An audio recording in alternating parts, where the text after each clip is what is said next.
नमस्कार, ताजा अपडेट के साथ मैं हूं आपके साथ अशोक वर्मा। आप देख रहे हैं टीवी 20 न्यूज। अपने अपने क्षेत्र की खबरें देखने के लिए बने रहिए मेरे साथ। अब शुरुआत करते हैं खबरों का सिलसिला। इस खबर के प्रायोजक हैं Purvanchal machinery agencies, Burma tower, Narauli, Tanishq showroom के नीचे, आजमगढ़। प्रोप्राइटर हैं अशोक वर्मा और मोबाइल नंबर है 9415207728। स्वामी प्रसाद मौर्य पागलपन के शिकार हो गए हैं। ये जिस नाव पे बैठते हैं उसी को डुबोने का काम करते हैं। उनके द्वारा धर्म और ब्राह्मणों को लेकर जो टिप्पणी की जा रही है वो निंदनीय है। 2024 में ब्राह्मण समाज जिस तरफ जाएगा उसकी सरकार बनेगी। ये बातें प्रेस वार्ता के दौरान ब्राह्मण समाज के प्रदेश अध्यक्ष व वरिष्ठ बसपा नेता डॉक्टर संतोष कुमार मिश्रा राजा साहब ने कही। उन्होंने कहा कि ब्राह्मण समाज के खिलाफ या हिंदू समाज के खिलाफ स्वामी प्रसाद मौर्य द्वारा जो अनर्गल बयानबाजी की जा रही है उससे यह साफ साबित हो रहा है कि वे पागलपन के शिकार हो गए। वे जिस तरह वे हिंदू धर्म और ब्राह्मण समाज के प्रति अभद्र भाषा का प्रयोग कर रहे हैं वो निंदनीय है। वे सत्ता में आना चाहते थे लेकिन सत्ता विहीन हो गए हैं। उनके बयान से ब्राह्मण समाज के ऊपर या हिंदू समाज के ऊपर कोई प्रभाव पड़ने वाला नहीं है। वे दल बदलू आदमी हैं। वे अपनी कुर्सी को बचाना चाह रहे हैं। एक जमाने वे बहन मायावती के दरबारी थे, फिर भाजपा के दरबारी हुए। जब वहाँ उनको जगह नहीं मिली तो वे समाजवादी पार्टी के दरबारी हो गए। वे जिस नाव पर बैठते हैं उसको डूबोने का काम करते हैं।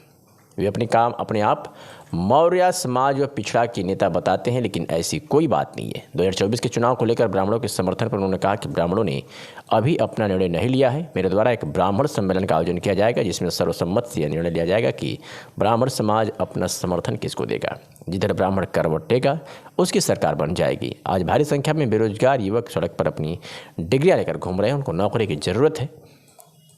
आज की सबसे बड़ी यही मांग है कि उन बेरोजगारों को नौकरी दी जाए। पहले तो मैं मीडिया को धन्यवाद करना चाहता हूं। जो मीडिया बंधु के लोग मुद्दा को उठाने का काम किए हैं। जहां तक स्वामी प्रसाद मौर्य का मामला है, यह मामला बहुत दिनों से मीडिया में छाया हुआ है। मुझे लगता है कि स्वामी प्रसाद मौर्य जो ब्राह्मण समाज के खिलाफ या हिंदू समाज के खिलाफ जो अनर्गल बयानबाजी कर रहे हैं, उनका दिमाग जो है फ्रस्ट्रेट हो गया है।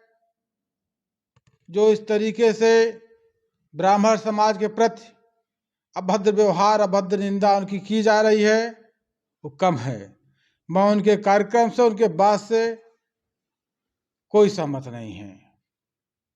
वो लगातार जिस तरह से हिंदुओं को लेके बयान देते आ रहे हैं, हिंदुओं को या फिर हिंदू धर्म पे लेके जिस तरह से बयान देते हैं, उसको लेके आपका क्या?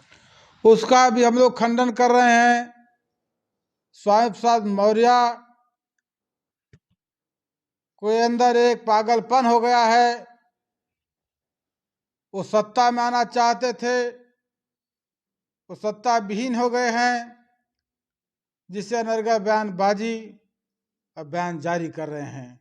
इससे उनके बयान से ब्राह्मण समाज के ऊपर या हिंदू समाज के ऊपर कोई प्रभाव पड़ने वाला नहीं है। वो दल बदलू आदमी हैं। स्वामी प्रसाद मौर्य अपनी कुर्सी को बचाना चाहते हैं। एक जमाने में वो बहन जी के दरबारी थे, फिर वो उनका बहन जी का दरबार छोड़ करके भाजपा के दरबारी हुए।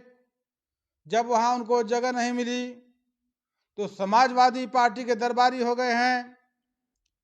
स्वामी प्रसाद मौर्य के बयान का कोई तवज्जो नहीं है। मैं उसकी घोर निंदा करता हूं। ब्राह्मण समाज के प्रदेश अध्यक्ष होने के नाते मैं पूरे ब्राह्मण समाज की तरफ से उनकी घोर निंदा कर रहा हूं। लोकसभा चुनाव 2024 का है, तो इससे जिस तरह के बयान दे रहे हैं तो सपा को कितना नुकसान होगा इससे? उनके बयान से वो जिस पार्टी में जाते हैं उनकी आदत है उस पार्टी का ही नुकसान करते हैं। बताते हैं कि मौर्य समाज पिछड़ा के हम नेता हैं, लेकिन ऐसा कोई बात नहीं है। जिस नाव पर चढ़ते हैं उसी नाव को डुबोना चाहते हैं। चाहे बहुजन समाज पार्टी में बहन कुमारी मायावती के समय और भारतीय जनता पार्टी के नाव को भी डुबाना चाहते थे, अब समाजवादी पार्टी के नाव को डुबाना चाहते हैं। इस नाते उनके बयान को कोई मायने नहीं लिया जा सकता है और फ्रस्ट्रेट हो गए हैं, उनके अंदर पागलपन हो गया है, जिससे उनके बयान की कड़ी से कड़ी निंदा की जा रही है। लोकसभा 2024 का चुनाव नजदीक है, तो ऐसे में आपकी पार्टी और आप ब्राह्मण समाज के बड़े नेता हैं, तो किधर होगा ब्राह्मण समाज इस बार 2024 के चुनाव में? क्या होगा इस बार का 24 का रिजल्ट? ब्राह्मणों के मन में अभी पूरा फाइनल गेम नहीं हुई है। ब्राह्मण नेता एक से एक दिग्गज से दिग्गज हैं, लेकिन अभी जो गठबंधन होने वाला है, सारे विचार विमर्श करने के बाद ये तय होगा। एक ब्राह्मण सम्मेलन में बुलाने वाला हूं, जिसमें कार्यकारिणी की, प्रदेश की, भारत की, ऑल इंडिया की बैठक बुलाई जाएगी। इसके बाद में तय किया जाएगा कि ब्राह्मण समाज के लोग किधर कहां कैसे रहेंगे। इस सारी मीटिंग के बाद तय होगा। अभी तो हम जान ही रहे हैं कि हम बहुजन समाज पार्टी से चुनाव लड़े हैं, प्रभारी रहे हैं, जफराबाद के पार्लियामेंट चुनाव भी लड़ना है, मैंने टिकट की मांग कर दिया है। लेकिन ब्राह्मण समाज की बैठक बुलाई जाएगी, सारे रणनीति का खुलासा बहुत जल्द से जल्द कर दिया जाएगा। 2024 में बीजेपी पूरी तरह से आश्वस्त है कि 2024 में फिर नरेंद्र मोदी की सरकार बनेगी। ऐसे में अगर गठबंधन होता है, गठबंधन बहन जी भी अगर गठबंधन के साथ आती हैं, तो कितना आश्वस्त होंगे कि आप विपक्ष की सरकार बनने के लिए? देखिए, इस पर हम कुछ नहीं कह पाएंगे।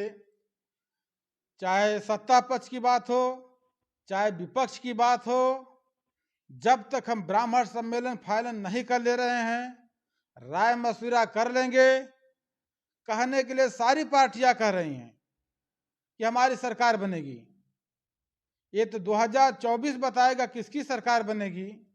अब ब्राह्मण किधर करवट लेगा, जिधर ब्राह्मण करवट लेगा उसी की सरकार बन जाएगी। सवर्णों को लाभ पहुंचाने के लिए या वोट बैंक की राजनीति के लिए इस बार योगी सरकार ने यह फैसला लिया है कि उनकी उम्र में इजाफा किया गया, उनको उम्र बढ़ाई गई है सिपाही भर्ती में। किस तरह से इसको मान रहे हैं? यह मुद्दा जो उम्र का मुद्दा है, ये आदरणीय अखिलेश यादव जी उठाए थे।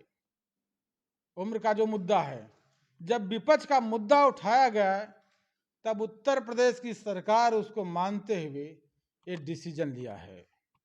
माना जाए तो लुभाने वाली बात है। हाँ, ये क्यों नहीं पहले ही गाइडलाइन जारी की गई कि इतनी कम उम्र के लोगों को नौकरी में भर्ती का अवसर प्राप्त होगा।